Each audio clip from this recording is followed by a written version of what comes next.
आदाब, नमस्कार। मेरा नाम है मोनी सुनवर और आप देख रहे हैं मुंसिफ टीवी की खास पेशकश बड़ी खबर। बिहार में एक तरफ लिस्ट जारी है तो दूसरी तरफ नाराजगी भी जारी है। कहीं टिकट को लेकर तकरार है तो कहीं सीट के नाम पर सियासत की सीढ़ियां हिल रही हैं। एनडीए में उपेंद्र कुशवाहा खुलकर कह रहे हैं nothing is well in NDA, मतलब बात सीटों से आगे निकल चुकी है। अब भरोसे पर भी सवाल है। दिल्ली तक संदेश गया है, अमित शाह ने खुद दखल दिया है, लेकिन सवाल यह है कि अगर सब कुछ ठीक है तो इतनी भागदौड़ क्यों है। उधर महागठबंधन में भी तस्वीर सधी नहीं है।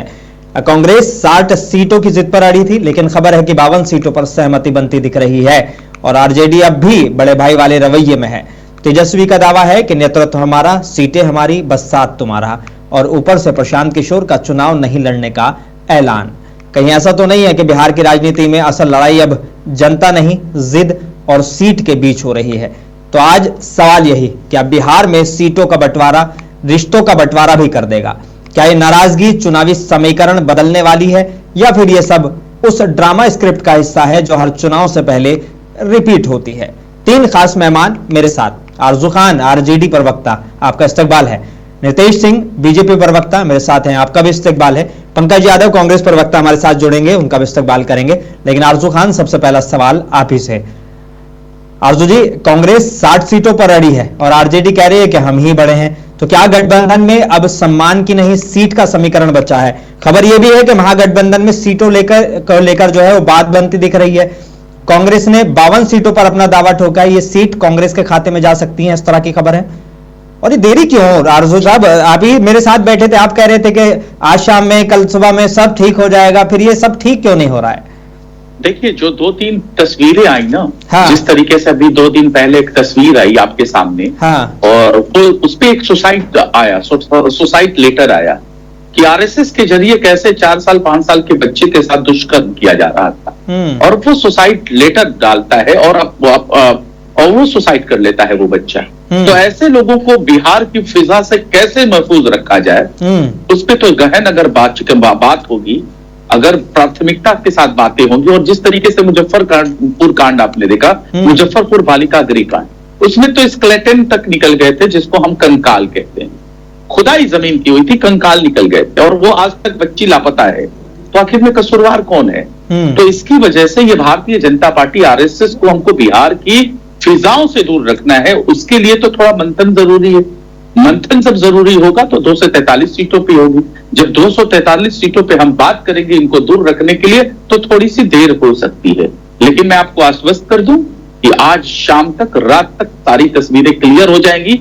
महागठबंधन इंटैक्ट है, आगे भी इंटैक्ट रहेगा, आने वाले वक्त में। 52 सीटों वाली बात ठीक है या 60 की जो जिद है वो ठीक है? जो भी चीजें होंगी वो आपके टीवी स्क्रीन पे चलेगी।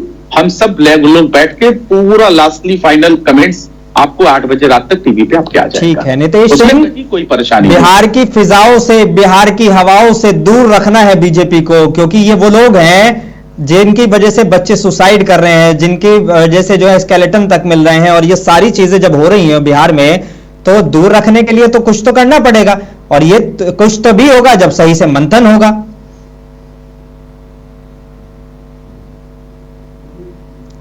शायद म्यूट है नितेश सिंह, इसको ऑन कर लीजिए। जी बोलिए। हाँ, मैं सुन पा रहा हूं। देखिए, राष्ट्रीय जनता दल कांग्रेस का क्रियाकलाप से पूरा बिहार और पूरा भारत का बच्चा बच्चा जान रहा है, ठीक है। इतने दिनों से मंथन नहीं किए थे, इतने दिनों से इनके यहाँ मंथन नहीं हुआ था। अभी कह रहे मंथन कर रहे हैं भाजपा को भगाने के लिए, आरएसएस को खदेड़ने के लिए। भाजपा और आरएसएस खदेड़ने वाली चीज है? भारतीय जनता पार्टी जी ये देश का तकदीर बदल दिया। भारत का नाम पूरे विश्व में डंका बज गया, भारत के नाम का। बिहार में देख रहे हैं, बिहार का भी 20 साल से डंका बज रहा है। बिहार का जो है 20 साल से इस तरह का डंका बज रहा है कि न पलायन हो पा रहा, न विकास हो पा रहा। अच्छा, आप बता दीजिए कैसे विकास नहीं हो पा रहा है? हाँ। किस क्षेत्र में विकास नहीं हुआ? कहाँ विकास नहीं हुआ? हाँ। पहले बिजली नहीं थी, सड़क नहीं थी, लोग को इलाज पहले नहीं होता था। अब ऐसा मामला नहीं है। बहुत कुछ बदल गया बिहार। बिहार को तो इन लोगों ने 20 साल तक पीछे ढकेल दिया। बिहार को इन लोगों ने 20 साल तक पीछे ढकेला। हाँ। लेकिन अब यहाँ कुछ बचा नहीं था बिहार के खजाने में। बिहार के खजाने को मजबूत करने में नरेंद्र मोदी और नीतीश कुमार जी का अहम रोल है। ये बात आपको समझना पड़ेगा। और आरजेडी के प्रवक्ता साहब सफाई दे रहे हैं। हाँ। इनकी बातों से बिहार की जनता कभी सहमत नहीं होने वाली है। ये कितना भी सफाई दे देंगे, कांग्रेस और राष्ट्रीय जनता दल के अंदर जो खिचड़ी पक रही थी वो जनता बिहार की समझ गई है, जान रही है। दोबारा सत्ता में वापस नहीं आने जा रही है राष्ट्रीय जनता दल महागठबंधन, इसलिए कि नीतीश जी और मोदी जी के राज में ही बिहार का विकास है। खिचड़ी तो आपके यहाँ पे भी पक रही है, अभी जो है दिल्ली में पक रही है वो खिचड़ी। उपेंद्र कुशवाहा को जो है सीधे अमित शाह ने मिलने के लिए बुला लिया दिल्ली में, तो खिचड़ी तो आपके यहाँ पे भी बड़ी जबरदस्त पक रही है। हमारे गठबंधन आप ही के नेता हैं, एनडीए गठबंधन के कह देते हैं all is not well in NDA. नहीं, ये सब हवाई बात है, ये सब घर परिवार है। क्या बात कर रहे हैं? नहीं, एनडीए तो जेडीयू भी लिस्ट जारी कर दिया। हाँ। जेडीयू भी सिंबल बांट रहा है, बीजेपी भी बांट रही है। हाँ। कहीं कोई मामला नहीं अटका हुआ है, पूरा एनडीए मजबूती से एक साथ है चुनाव लड़ने के लिए। ठीक है। आरजू खान जो इन्होंने 20 साल में बर्बाद किया था ना, हाँ, जो इन्होंने 20 साल में बर्बाद किया था उसको तो हमने ठीक किया है। 20 साल में कहां विकास नहीं हुआ, बताएं जरा। आप तो विपक्ष हैं, आपकी तो जिम्मेदारी और बन जाती है बताने की कि कहां विकास नहीं हुआ है। मैं इनका विकास गिना देता हूं। हाँ। इन्होंने बिहार प्रदेश में चूहों का विकास हुआ है, जो हजारों लाख लीटर विदेशी शराब पी जाते हैं, जबकि बिहार में शराब सुनिए, परेशान मत होइए साहब, हमको मालूम है परेशान आप, मैं थोड़ा सुनिए। आप जो है पुलिया जो चीजें हैं वो मैं बताऊंगा नहीं क्या। अरे बिहार में चूहे का विकास इस तरीके से हुआ कि पुलिया भी खा जाती है। आपने कभी देश में ऐसा उदाहरण सुना था क्या मयंकर महोदय कि पुलिया भी चूहे खाते हैं और वो 50,000 करोड़ का। मुझे बिहार से ही पता चला कि अब जो है चूहे सीमेंट खाने लगे हैं। जी, सीमेंट खाने लगे हैं। और आप बताइए, अब ये बताइए कि बिहार में जितने देश में पुल नहीं गिरे उससे ज्यादा बिहार में रिकॉर्ड बनाया है, तो ये इनका बिहार है, ये इनका विकास है। और इन्होंने तो विकास किया ना, पेपर लीक में विकास किया। देखिए, नीट का पेपर लीक यहां होता है, यूपीएससी का पेपर लीक यहां होता है। कोई भी अगर एग्जाम बिहार में आज तक हुआ है, महागठबंधन की सरकार को हटा दिया जाए तो सब कुछ का पेपर लीक हो जाता है। तो ये इनका विकास है जो पेपर लीक माफियाओं से मिलकर करते हैं। और मैं आपको इनका विकास बताता हूं। 1 लाख लोगों का अपहरण हो चुका है भारत सरकार के एनसीआरबी के डेटे के हिसाब से, ये इनका विकास है। 27,000 महिलाओं के साथ बलात्कार हुए हैं, बच्चियों के साथ बलात्कार हुए हैं। और सुनिए ना साहब, सुनो ना। अरे घिसी पिटी यार, रद्दी माल बंद करो साहब। अरे बात है बंद करो, उपयोगिता बताइए आप अपनी। आप कह रहे थे विकास हुआ है, आप बताइए ना कि बिहार प्रदेश का सालाना पर कैपिटा इनकम 32,000 रुपए है। 32,000 रुपए उसको महीने से अगर हम डिवाइड कर देते हैं तो 2654 रुपए प्रति महीने की आमदनी है। ये इनका विकास है क्या? पूरे देश में किसी का ऐसा नहीं है। 2 गुजराती आते हैं, वहां का प्रति व्यक्ति आय जानते हैं कितना है? हाँ। इनको पता है? इनको पता भी नहीं होगा। हाँ। 2,81,000 रुपए है और बिहार का 2654 रुपए, और ये कहते हैं विकास है। और बिहार में सबसे बिजली महंगी मिल रही थी, जो ये बोल रहे हैं ना विकास किया है। हाँ। हम लोगों ने आवाज उठाया कि हम अपनी सरकार आएगी तो 200 यूनिट बिजली फ्री करेंगे। हाँ। तो इन्होंने आनंद फानंद में 125 यूनिट बिजली फ्री किया। हाँ। यानी कि इस गरीब प्रदेश के गरीब बिहारियों का अपने खून पसीना की कमाई को चूसा। और बताइए इनका विकास मैं बताऊं, अगल बगल में जितने भी स्टेट है ना, हर जगह बंगाल हो, झारखंड हो, उत्तर प्रदेश हो, ये सब जगहों पे पेट्रोल और डीजल सस्ते मिलते हैं। यहाँ 10 रुपए महंगे हम लोग खरीदते हैं। और बालू यहाँ पे खुद नदियां इतनी है कि बालू का यहाँ खुद प्रोडक्शन होता है, लेकिन बालू भी हम महंगा खरीदते हैं। ये इनका विकास है। नीतीश, बड़ा इल्जाम है 43,000 रुपए। अभी तो मैंने शुरुआत किया है ना, मैंने इनका विकास बताना तो मैंने शुरू किया है। 43,000 करोड़ रुपए जो है ये शिक्षा के ऊपर बजट लाते हैं। 43,000 करोड़ का शिक्षा पे बजट है। और जितने भी देश में राज्य है ना, उन राज्यों में सबसे पिछड़ेपन में हाई स्कूल में बच्चा जाते जाते अगर अपनी स्कूल की पढ़ाई छोड़ देता है तो वो बिहार है। तो ये इनका विकास है। और मैं बता दूं एक विकास इनका, इतनी बेरोजगारी है, नौजवान बच्चे डिलीवरी बॉय बनते हैं, शराब बेचते हैं। 500 रुपए की दिहाड़ी मजदूरी पे 3 लाख बच्चे बिहार सरकार के आंकड़े से जेल में बंद हैं। और वो गरीब वंचित शोषित परिवार के हैं। जो मजबूर है 500 रुपए की वजह से वो शराब की डिलीवरी। ठीक है आप बहुत सारे और इनका विकास बता दूं, सीएजी की रिपोर्ट आई है 71,000 करोड़ का घोटाला हुआ है। सृजन इस देश का सबसे बड़ा घोटाला था। और मालूम है अशोक चौधरी नितेश देखिए, ये अगर ये सारी हालात हैं, वो भी 20 साल की सत्ता में रहने के बाद, तो सवाल तो बनेगा, और सवाल आप ही से बनेगा, क्योंकि सरकार में आप हैं तो जवाबदेही भी आपकी है। जब कभी बैठेंगे आरजेडी वाले तो यकीनन उनसे सवाल पूछे जाएंगे। और उन्हें इतने सारे इल्जाम लगा दिए। आप विकास की बात कर रहे थे, सुन लीजिए अब मैं आपको सुन रहा हूँ, सुनाइए। चूस गया। हाँ। इन्होंने बिहार को चूस लिया। इनके राज में बिहार का हालत पस्ता हो गया था। पहले बच्चियां पढ़ने नहीं जाती थी, अब तो बच्ची भी पढ़ने जा रही है। पहले सीएम हाउस से रेप होता था, पहले से गिर गया है, आपको पता है। सीएम हाउस से फाइन होता था। आपको लालू यही आदमी है, पूरी जानकारी लेके बिहार जब बिहार गरीब राज्य था तो आज ज्यादा निकलते थे। आरजू सुन लेते हैं, 1 मिनट आरजू, मैं आपके पास आ रहा हूँ। अरे भैया, लालू जी बिहार का चारा तक नहीं छोड़े हैं। बिहार में क्या क्या उन्होंने घिनौना कृत्य किया है, किसी से छुपा हुआ नहीं है, किसी से छुपा हुआ नहीं है, किसी से छुपा हुआ नहीं है। सर, आपने उनको अपने पार्टी का कैबिनेट का मंत्री क्यों बनाया नीतीश मिश्रा को? उस पर भी थोड़ा भाषण दे दीजिए। नीतीश मिश्रा जगन्नाथ मिश्रा के ही है ना, घर के। उनको भारतीय जनता पार्टी अपने कैबिनेट का मंत्री कैसे बनाती है? अपराध में तो वो भी थे, नाम तो उनका भी था। यहाँ सामंतवादी विचारधारा चलेगी, मनुवादी विचारधारा चलेगी। ये बिहार है, चलने नहीं देंगे साहब, ये जान जाइएगा। जब तक तोड़ेंगे नहीं तब तक छोड़ेंगे नहीं। ये बिहार है, लालू प्रसाद का बिहार, गरीब वंचित शोषितों का बिहार है।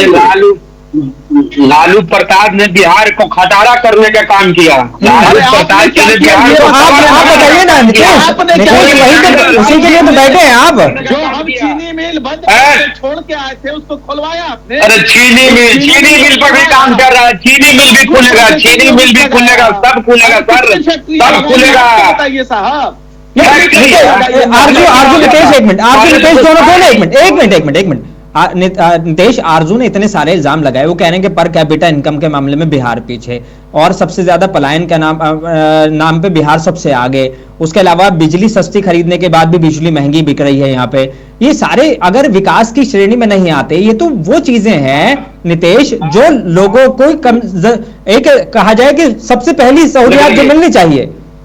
देखिए, मेरे पास समय का थोड़ा कम, मैं बताता हूँ आपको। हाँ, बिहार में इतना विकास हुआ, आप एक गांव में चले जाइए, आपको पता चल जाएगा पहले की क्या स्थिति थी, अभी की क्या स्थिति है। आप बता दीजिए ना, गांव वालों से पूछने के लिए थोड़ी ना बैठा हूं मैं यहाँ पे। मैं तो अभी आपसे पूछ रहा हूँ, मेरी टीम पूछ रही है जो बिहार में काम कर रही है। आप बताइए कि यहाँ पे आप बताइए कि 5 ऐसे काम जो वाकई बिहार में किए गए हों, फिर मैं और दूसरे सवाल पे आऊंगा।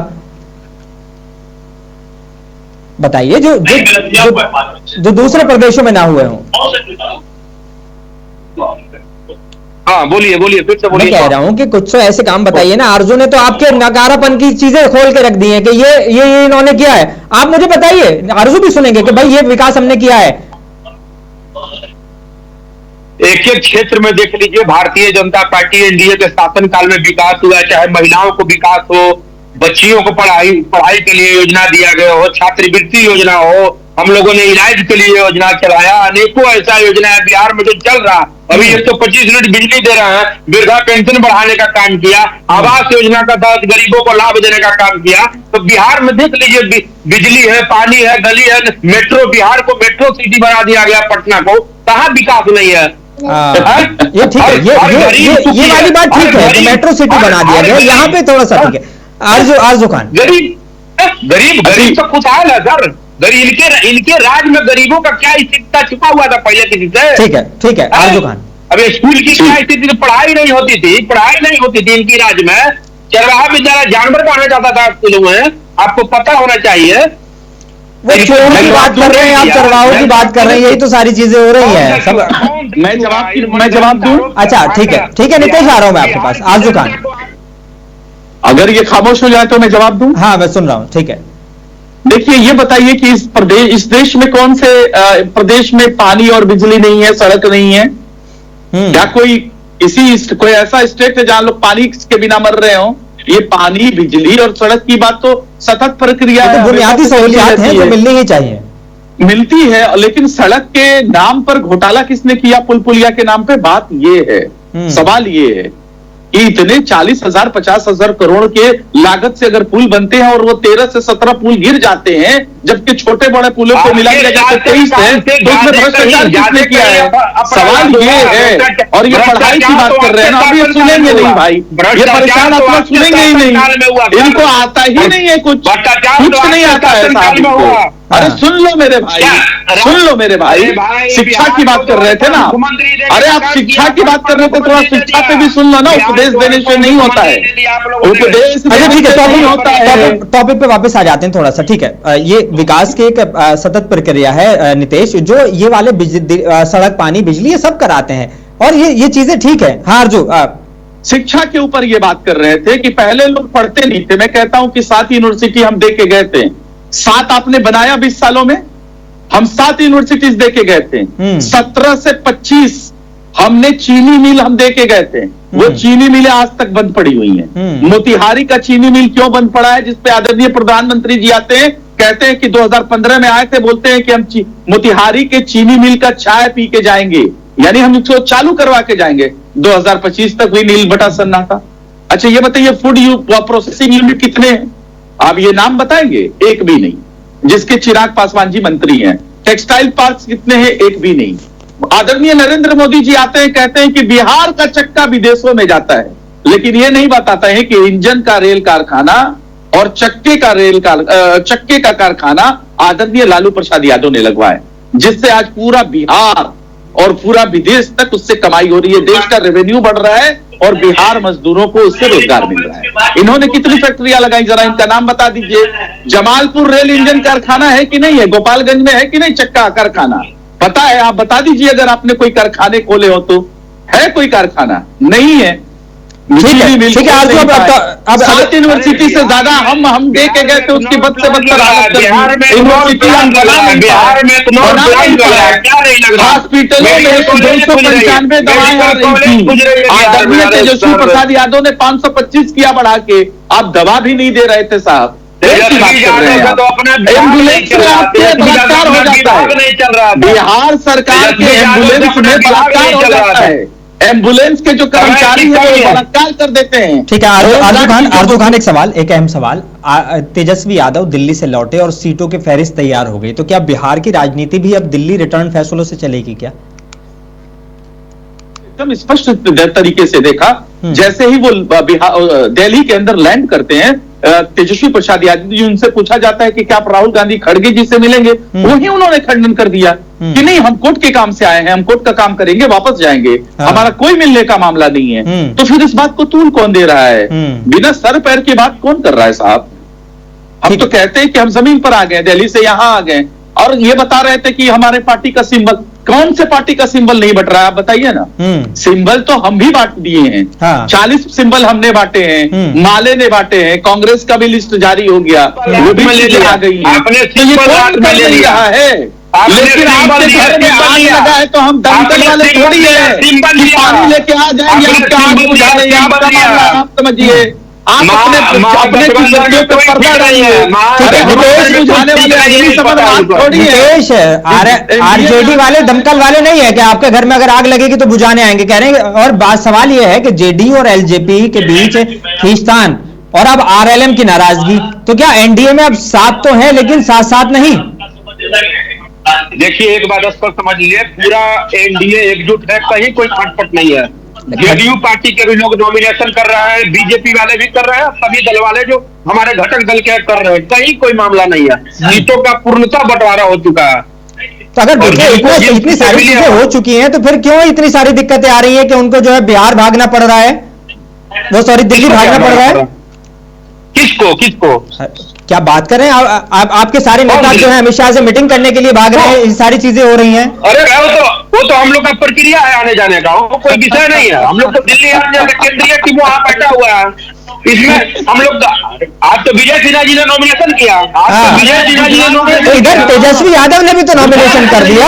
गुजरात कर दीजिए, वो लोग तो सिंबल ले रहे थे। गुजराती आएंगे बिहार को चलाएंगे, ये नहीं होगा, ये नहीं होगा। गुजरातियों को एक्सेप्ट नहीं करेगी बिहार की जनता, गुजराती बिहार को नहीं चला सकता है, बिहार को बिहार ही नहीं चलाएगा, गुजराती नहीं चलाएगा। आप जाइए गुजरात।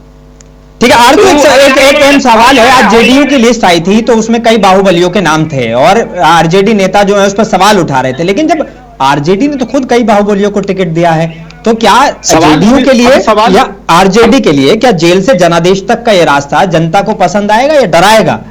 नहीं, मामला हम इस बात पे कह रहे थे कि जब तक कोई आदमी हमारे साथ रहता है, जैसे अनंत सिंह की बीवी हमारे साथ थी, चेतन आनंद से मोहन आनंद का बेटा हमारे साथ था, फ्लोर टेस्ट में किस तरीके से वो उनके तरफ चला गया, तो जब ये हमारे साथ रहते हैं तो ये अपराधी रहते हैं, उनके पास जाते हैं तो ये दूध के दूल्हे कैसे हो जाते हैं?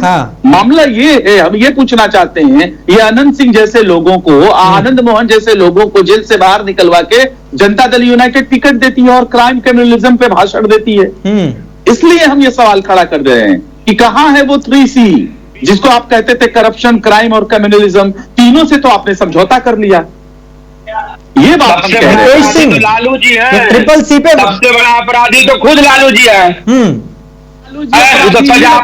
सामंतवादियों को अपराधी ही लगते हैं, क्योंकि अपराधियों की, मनुवादियों की कमर तोड़ दी, रीढ़ की हड्डी तोड़ दी कि आज तक वो खड़े नहीं हो पा रहे हैं। तो सामंतवादियों को, मनुवादियों को लालू जी अपराधी ही लगते हैं और जगन्नाथ मिश्रा उनके लिए मसीहा लगता है। जगन्नाथ मिश्रा आरएसएस वाले उनके लिए मसीहा लगते हैं, क्योंकि गरीब वंचित परिवार से आते थे ना, पिछड़े परिवार से है ना, तो वो तो सबसे बड़े गुंडा हो ही जाएंगे। यही तो आपकी मानसिकता है कि छोटे का, पिछड़े के घर का, दलित परिवार का आदमी इस प्रदेश का मुख्यमंत्री कैसे बन गया?